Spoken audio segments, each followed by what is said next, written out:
sentido? Pues que el Banco Central Europeo, después de la reunión de ayer, hoy se ha reunido de nuevo, en este caso no para abordar ninguna temática relacionada con la política monetaria, sino para analizar las turbulencias del sector bancario. Reunión de emergencia, la que tiene lugar hoy. No se espera ningún comunicado oficial, porque este tipo de encuentros son algo habitual cuando se producen situaciones con esta brusquedad y, como decimos, pues son conversaciones que tienen un matiz algo más interno. No tiene por qué trasladarse ningún tipo de comunicado oficial respecto a cuál es la situación que observan los supervisores del Banco Central Europeo.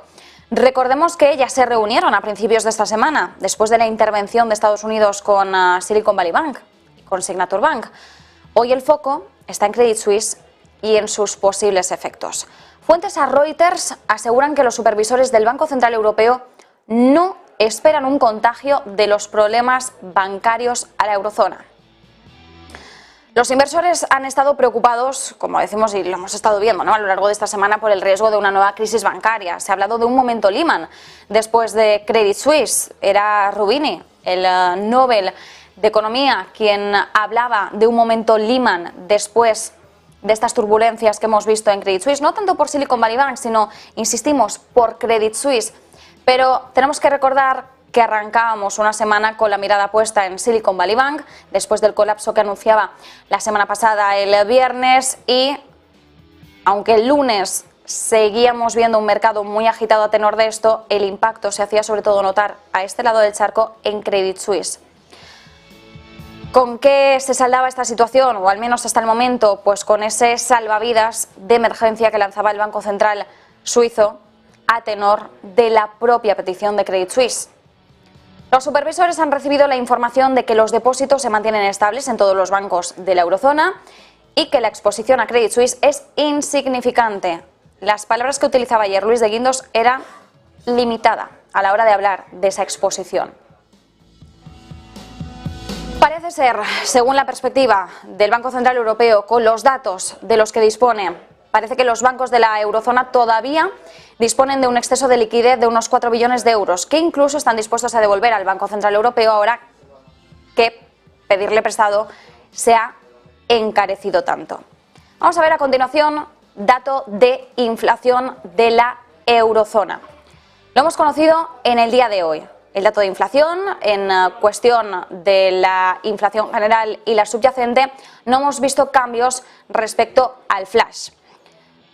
8,5% tasa interanual de la inflación general, 5,6% la tasa interanual de la inflación subyacente. Como decimos, el dato se ha mantenido en línea con la lectura preliminar, con esa estimación flash que conocíamos hace apenas unas semanas. El Banco Central Europeo ayer adoptó su decisión de tipos de política, de tipos de interés, de política monetaria, sin tener en cuenta todavía este dato. Intuimos que o bien se iba a mantener el mismo tono en esta lectura ya definitiva, o que Christine Lagarde había cogido teléfono para conocer de antemano el dato, si había una variación brutal respecto al flash o si se mantenía en línea. Bien, lo que vemos es que se mantiene en línea, así que por este lado no tenemos ningún tipo de sorpresa.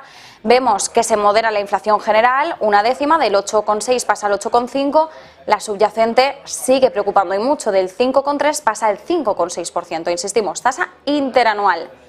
Así que este es el dato que tenemos de inflación, un día después de la reunión de tipos del Banco Central Europeo. En la rueda de prensa de ayer, Lagarde intentó transmitir confianza por dos partes, tanto en la voluntad de luchar contra la inflación como en la estabilidad del sistema financiero europeo. Ayer el Banco Central Europeo no se movió ni un ápice del guión, subió los tipos de interés en 50 puntos básicos. También indicó que su trabajo en la lucha contra la inflación todavía no ha terminado y que sigue siendo probable que vuelva a subir tipos en el futuro. Sin embargo, en lugar de anunciar de antemano el número de futuras subidas de tipos, el Banco Central Europeo no quiere volver a pillarse los dedos y se mantiene con ese enfoque meeting by meeting. Esto es importante. Recordemos que en febrero el Banco Central Europeo sí anunció cuál era la intención para marzo. Este mes de marzo no se ha atrevido a hacer lo mismo, no ha querido adelantar ninguna futura jugada para la próxima reunión de política monetaria, que va a ser dentro de 6 semanas. El Banco Central Europeo no se arriesga y sigue dependiendo de los datos, y para tener la máxima flexibilidad posible, o al menos así lo argumenta, prefiere ir reunión tras reunión.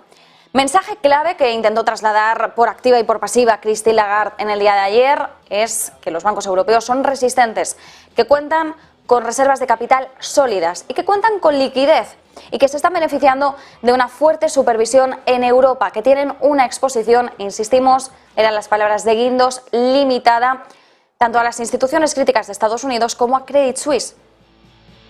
Sin embargo, en caso de necesidad, Lagarde lo reiteraba, el Banco Central Europeo cuenta con las herramientas necesarias, decía que ellos tienen esa toolbox, esa caja de herramientas, y que si no utilizaba las herramientas ya conocidas, o las utilizaba pero no eran suficientes, podría tirar de creatividad si fuera necesario. Así que tanto Lagarde como de Guindos intentaron en todo momento transmitirnos que esa estabilidad financiera es posible y, sobre todo, que la estabilidad financiera y la de precios no son dos objetivos opuestos.